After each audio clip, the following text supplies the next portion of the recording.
been about 3 months after my experience. Since that dreadful day, nightmares have festered my dreams, depriving me of sleep. My life is gradually getting back into order, but I still feel that I'm forever tainted. My town was strictly religious, so you'd have difficulty hearing stories about supernatural phenomenon like ghosts, demons, and the likes. I lived with a roommate at an apartment. Every night at 3 a.m., I would take a nightly jog for exercise. It was always a pleasure, feeling the chill of the cold air on my skin when I ran. That all changed one night. I left the apartment as usual and began my jog. I raced down the pavement and stopped at the stop sign. As I began my sprint back, I stopped suddenly when I heard a low hum. I looked around for the sight of the odd humming and followed a path to a dark alley. The humming became louder. Listening closely to the humming, I realized it was a nursery rhyme. There were 2 disembodied voices singing in unison. They were of 2 children, both boys. The light from my phone illuminated the dark alleyway, revealing the 2 boys skipping around. I have seen several children at my apartment, and I knew all of them off the top of my head. But these 2 kids I failed to recognize. They wore outdated clothing. The patchwork of the clothing was mixed-matched and varied in coloration. They were both roughly around 10 years old, but their clothes were far too large for their frames. They must have felt my glare, because they suddenly ceased their humming and skipping. Without a word, the 2 boys dropped their heads, at first from apparent embarrassment, or so I had thought. The tension was suffocating. I decided to talk to them so as to break the ice, as one would say. "What are you 2 boys doing out here this late?" I said. "Where are your parents?" They didn't respond. I further pushed them to explain their reasoning for playing outside at 3, mentioning how it was especially dangerous for people their age. Instead, they remained glued there, still as stone statues. Finally, I asked them if they felt okay. It was then that the once static children reanimated. Their movements were awkward and robotic. I looked more closely at their physical features. Their skin was pale and chalky, whiter than the raggedy clothes they were wearing. One had brown hair, while the other had light blonde hair. For simplicity's sake, I'll call them Blondie and Brunette. "Hey there, mister," Brunette said. He spoke in a bizarrely monotone voice. It was unnerving, to say the least. "Why are you and your friend out here so late?" I asked again. "Take us to your apartment," Brunette answered, completely ignoring my question. It was an odd request. I had just met these 2 boys, and yet he spoke as if we knew each other for years. Blondie didn't respond and merely stood by Brunette. Brunette had a flare of confidence to him that was admirable but disturbing. His toothy smirk didn't help matters. He ignored me once again. "Just take us with you. It won't be that long. We'll go to your apartment and we'll be gone." I was becoming more distraught at his assertiveness. "No, I'm sorry, but that's not going to happen. I don't feel safe right now." Brunette's smirk transformed into a scowl, with his movements stiffening. Blondie stared at Brunette, then at me. It was then that I saw what they were hiding. They both had solid, coal-black eyes. There was no sign of whiteness of the sclera in their eyes. The light from my phone reflected on their eyes, showing off a hollow appearance. Apparently, looking directly at their eyes was enough to enrage Brunette. "Just let us go with you," he said. He repeated the same demand over and over. He attempted to speak in a reassuring manner that he and his friend were unarmed and that they were just kids. Blondie remained silent during this whole tirade. If I wasn't completely overlooking it, Blondie appeared to be terrified of Brunette's bouts of anger. I'm a grown man. I've seen things that don't even faze me anymore. I've seen old, frail men get robbed on the streets, hit and runs, accidents, and yet, those 2 boys, if they even were boys, were sending me up the wall and getting under my skin. Worse, that little Brunette, I sensed he understood fully that he was making me uncomfortable and was relishing at that fact. I kept staring hypnotically into the endless void that was his eyes, those dark, mysterious pools that lacked all light. "I'm warning you boys," I said. "One more step and—" That little brown-haired freak grabbed my arm. It wasn't a firm grip, but the boy nevertheless had some strength to him. His touch was cold, deathly cold. Then the itchiness started. My arm felt as if it had caught on fire and was burning underneath. Blondie stood by with a befuddled daze. "Let go, boy!" I managed to scream out. He shook his head and pressed his fingers further down on my arm. The pain seared through my body. My strength was leaving. This boy, no, this creature, hungrily stared at me. His skin also transformed. His olive-colored tone took on a lively appearance. Enough was enough. While I would never do this to a child, I knew on a subconscious level that this was no child, just a crude parody of one. I gathered up enough force in my fist and slammed it into Brunette's face. He fell backward, but Blondie caught him. He glared at me with the same deathly expression. It felt like hours until he gathered himself and walked away with Blondie. Freed from his hold, I hesitatingly stared at the path the two children took, but to my relief, they were gone. I wasted no time to understand why they had just suddenly vanished, nor did I even really care. I raced back to my apartment after repeatedly looking behind me to ensure that they were not following me. My roommate stirred awake from me slamming the door. "What's all that noise about, dude?" I was breathing heavily, nearly collapsing from my shortness of breath. "Sorry, man, just got into a little trouble while out on my jog." His eyes shot open at that. "Trouble? Are you okay?" I nodded my head. "Don't worry, it was nothing really." He shrugged his shoulders and resumed sleeping. When I got into bed, I noticed his pet dog Buster sleeping next to his bed. He was an old pug whose hind legs were broken in a car accident. As I was nearly sleeping, I couldn't shake the feeling that I was being watched. That fire was still active in my body. I found myself catching what I assumed were glimpses of Brunette staring at me with his heated glare. His rage invaded my dreams, as my dreams were primarily about him, repeatedly demanding entry into my apartment. One dream felt the most real. My eyes were heavy from a day's worth of work. As I was nearing sleep, I smelled a putrid scent fill my nostrils. I can best compare it to the smell of a month's old diaper burnt to a crisp with sulfuric acid. When forcing myself awake, I saw him, and at the end of my bed was Brunette. He wordlessly stood there as a statue before walking towards me, stopping at my face. He bent down at the side of my bed, his amusement never ending. He tentatively tapped my forehead with his lifeless fingers.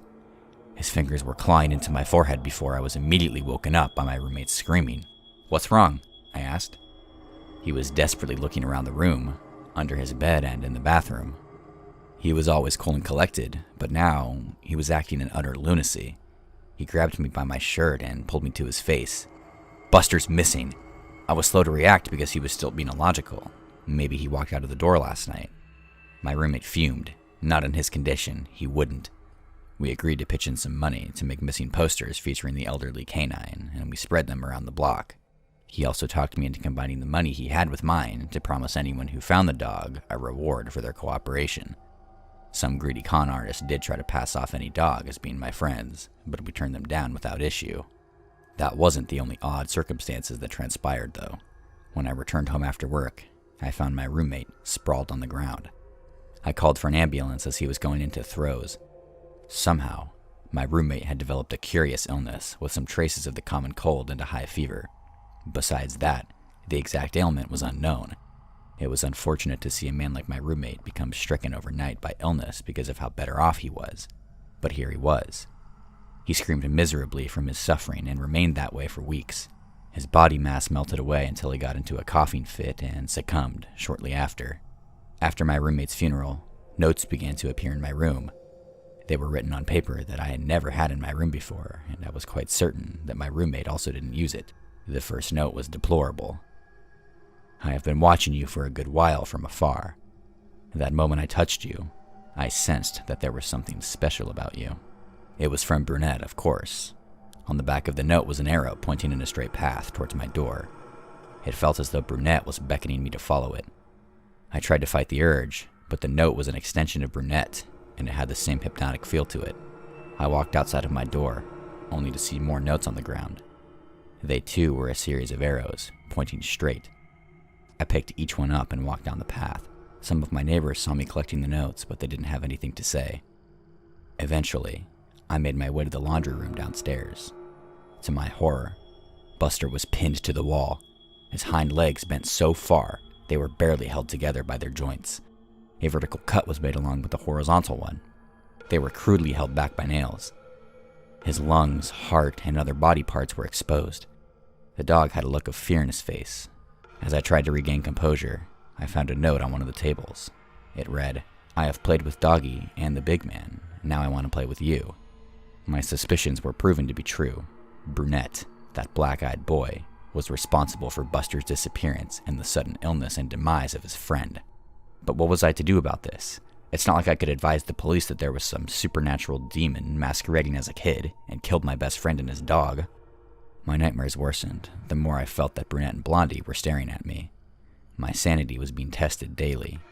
I had since ceased my nightly jog because of my fear of seeing those two boys again.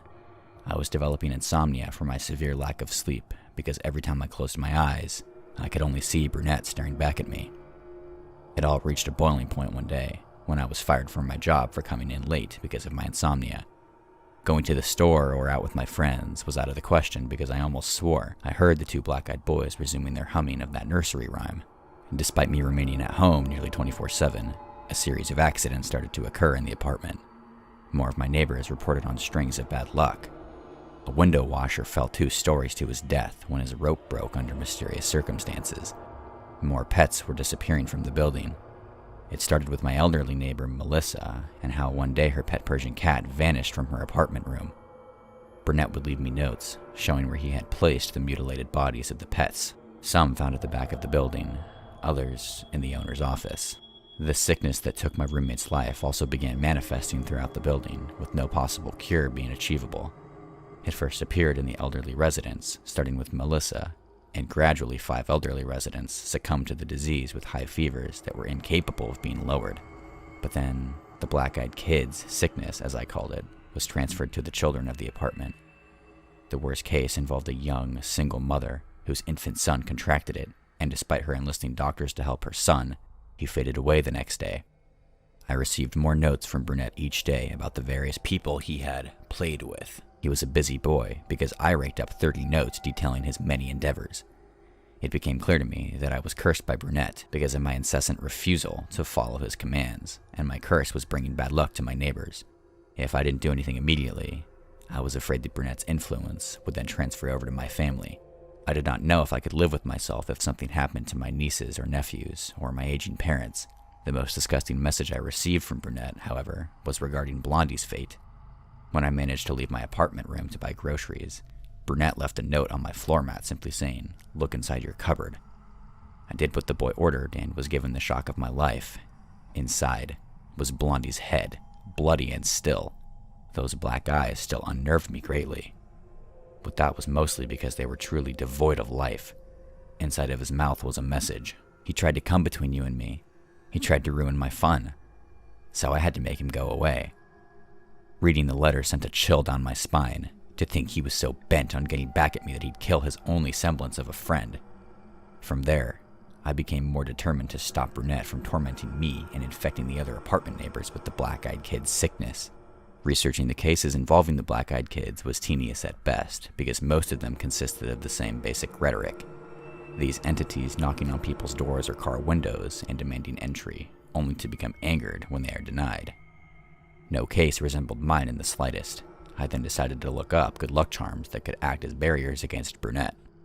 I visited a shaman outside of my town, who told me that he was very familiar with the beans like Brunette.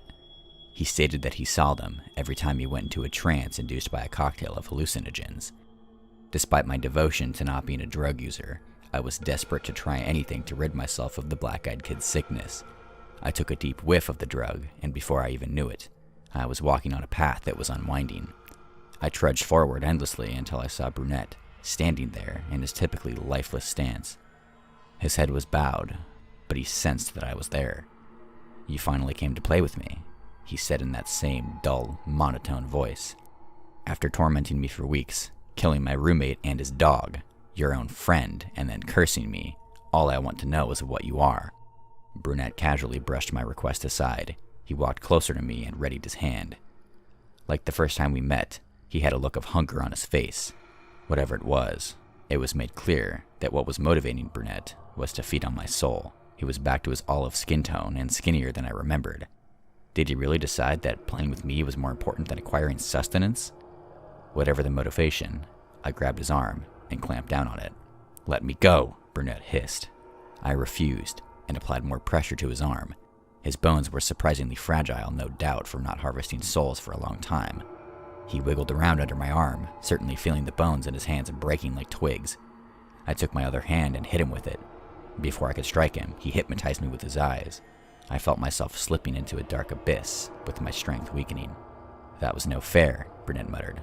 No fair. There I was, sprawled on my back, looking up at the black-eyed boy.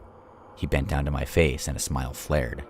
His lips formed into an O shape, which he forcefully began to inhale air. Vapor escaped my open mouth and entered his. My soul was rejuvenating him once more, his skin regaining a healthy, peachy hue. My body grew weaker. If I didn't do anything, Brunette would leave me as a hollow husk and continue to ensnare and terrorize more innocent victims. With the last of my strength, I shot my hand out and seized him by his lips. He immediately knew what I was trying to do and doubled down on me. I fought back, pushing his face away from mine. Brunette groaned in pain, and his chest began to descend. I took that chance to hit him in his ribcage a couple of times until he was forced to let me go. Purple blood was seeping out of his mouth in a wheeze. He looked up at me like I was the most disgusting thing in the room.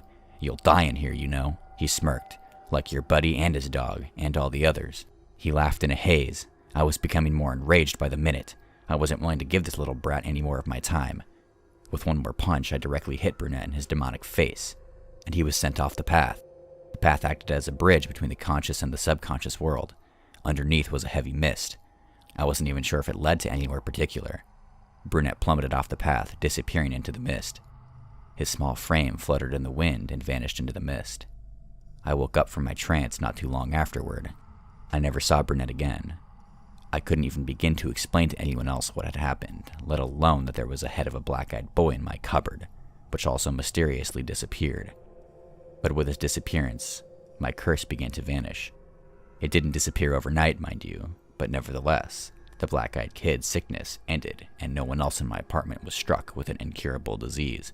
But with Brunette, I could never be too careful. While I hoped that he was still falling, I investigated collecting good luck charms of any kind to prevent him from returning. I have also acquired a new job, and I saw to it that I only worked during the day shift. With my suspicions that Brunette was still watching me somewhere out there and waiting for his next move, I could never be too careful.